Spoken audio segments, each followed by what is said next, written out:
ЦСКА надигра категорично Левски с 3-0 в дербито от 13-я кръг на група. По този начин тима на Стойчо Младенов вече е втори само на 2 точки от шампиона Лудогорец. Каза Стойчо Младенов, време е да дадем думата на победителя. Връщаме се на пистата с щастливия треньор на ЦСКА Стойчо Младенов. Първите ви думи след този наистина страхотен успех за вашия отбор. Фантастичен матч, фантастичен резултат.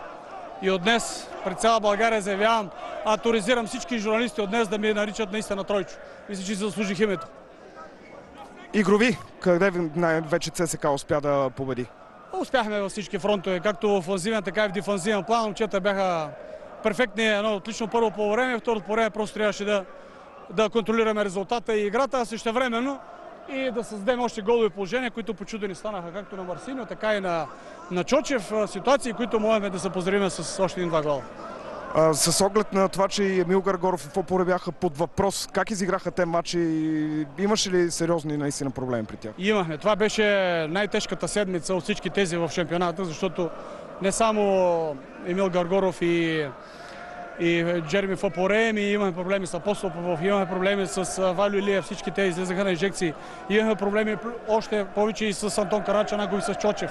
Върнаха се от младежкия национален отбор с проблеми с домашни, проблеми с разстройства, с диария и така нататък. Но доктора се свърши перфектно работата, момчета да просто са превъзходни. Мисля, че любовта, която излъчва публиката към тях, е напълно заслужена.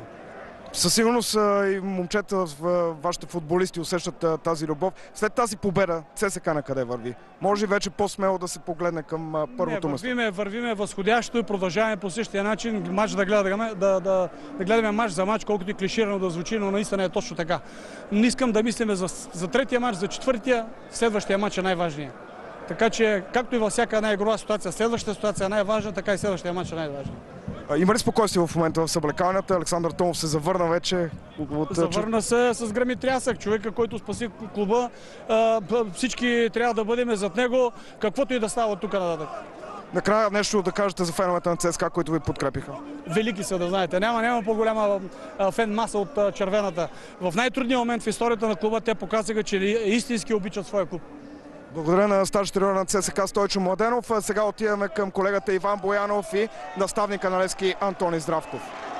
Точно така, Стефане. Преди да дам думата на Антони Здравков, ще ви кажа каква е причината да има пожарна точно зад нас. Това се е така, защото част от феновете в сектор Б запалиха седалките и се наложи бързата намеса на органите на реда. Все пак да се концентрираме върху това, което се случи на стадиона. Господин Здравков, това ли са възможностите на Левски? На какво отдавате загубата? Със сигурност много тежка за вас и за целия отбор. Първо, което искам да кажа е, че искам да се извина лично от мое име на всички привърженици на Левски за безобразното първото по време, което изиграхме. Не може това, което се тренира цяла седмица, това, което се говори цяла седмица и днеска в първото по време да направим точно обратното. Нито сме искали да ритаме топката към Менди и към Валю Илиев, ние правихме точно това.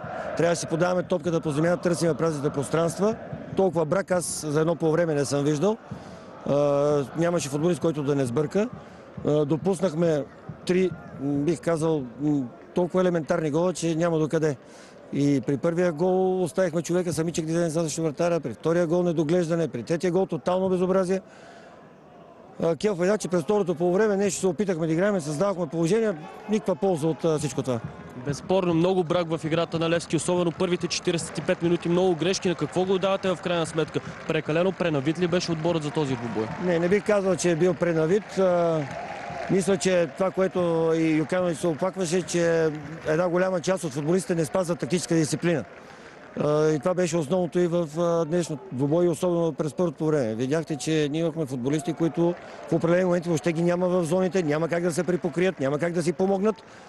Такъв двубой се играе и се печели само когато има взаимопомощ, когато има добри взаимодействия между футболистите, било с топка или без топка. Това е проблема, основния, който явно тежи много. Господин Здравко, вие сте треньор от много време. Как се променя това мислене на футболистите и как се учите те на тактическа грамотност и дисциплина най-вече? С строги правила. До сега не мога да кажа какво е било, но с строги правила. За неспазване на тактическа дисциплина, мисля, че човек трябва да си понесе санкциите и отговорността. И това ще настоявам пред ръководството в понеделник. Футболисти, които бяха, така да се каже, не на ниво в тактическата дисциплина, трябва да си понесат санкциите и отговорността. Със сигурност тежък шамар и за вас, и за цялата синя общественост. Колко ще е трудно за вас да продължите да работите начало на Левски след загуба с 0-3 от ЦСКА? Още първи момент знаех, че няма да е никак лесно, тъй като знаех какво е състоянието на отбора, но очаквах, че има такава безотговорност от определени футболисти. И то без значение, пак казвам, дали е ЦСКА, дали е друг противника. Един футболист явно в момента показахме, че имаме хора, които само играят без да спазват нищо и не са професионалисти, защото професионализм е точно това, да правиш това, което се иска от тебе. Да разбирам ли от вашите думи, че се очаква чистка в Левски? Не, чистка не, но отговорност и ще бъде потърсена. Със сигурност ще има и хора, които трябва да бъдат санкционирани. Как се дига отборът след такова поражение?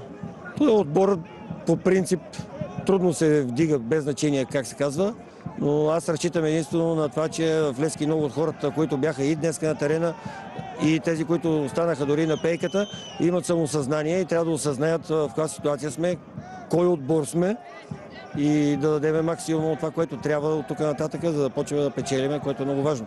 Добре, благодаря ви, желая ви успех. Сега се прехвърляме към Мартин Томанов и неговите гости в студиото.